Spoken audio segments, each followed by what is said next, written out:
So Kirk and crew are wrapping up a diplomatic mission on the planet Dramia when suddenly they arrest Dr. McCoy for mass murder. It seems McCoy was involved in some rescue mission years ago in the area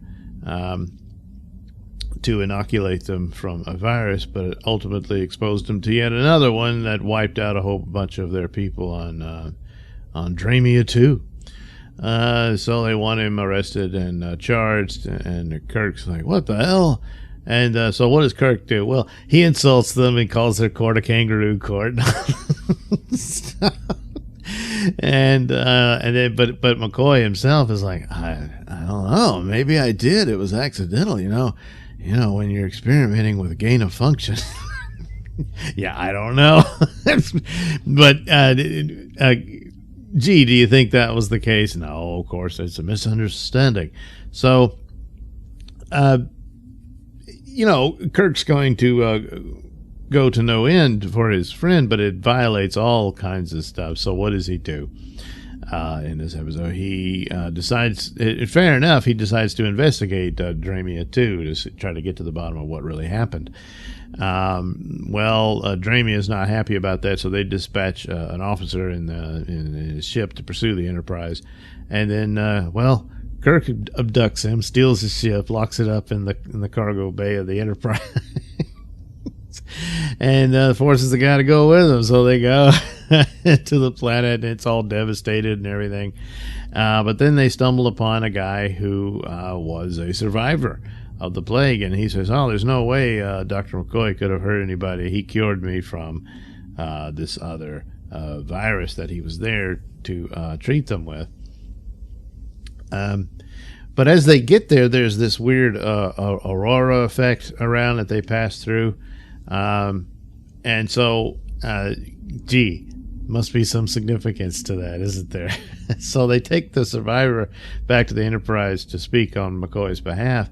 But as they get to the ship, they all come down with the plague, which turns your skin from blue to, I guess, green, and then finally red. Then you're dead. See, it rhymes. And so that's the problem. Spock is a Vulcan, is immune to it.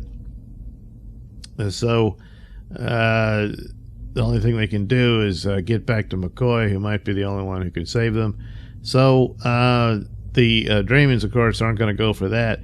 So Spock has to break into their jail, take McCoy, and get back to the Enterprise.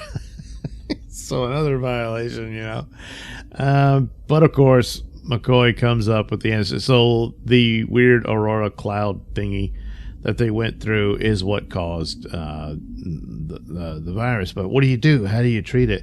Well, the Dramian who survived was because he had the antibodies of the other virus that McCoy had treated. So the inoculation to this aurora effect is that virus. So there you go. It's as simple as that. And he fixes it. And so now McCoy is actually more of a hero. They proved his innocence and all this stuff. So the Dramians are like, well, this was all unorthodox, but I guess we'll, overlook it. So that's that. And Kirk's like, yeah, you damn right you will. So... And that's about it. They take off, and but you would think, like the Federation, Kirk, you've got a lot of violations here. But the guy's a hero. So what are you going to do? A fine story. A bit of surprising intrigue as McCoy is accused of a heinous crime, and it's all a misunderstanding. And through some science fiction-y methods, they get through all this.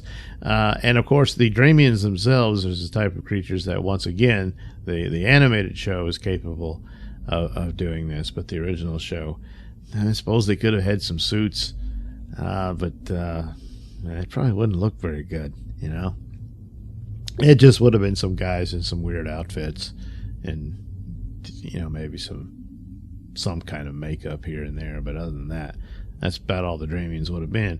But here, they're these big, yellow looking guys with worm-like fingers. And then when they get the disease, they turn blue, but then they turn to another shade of yellow. Hey, how do you know he's sick? But anyway, so that's the episode Albatross. And I guess it's the albatross around McCoy because he wasn't sure that he was innocent, because he's just like, well, maybe I screwed up. So there you go, Albatross.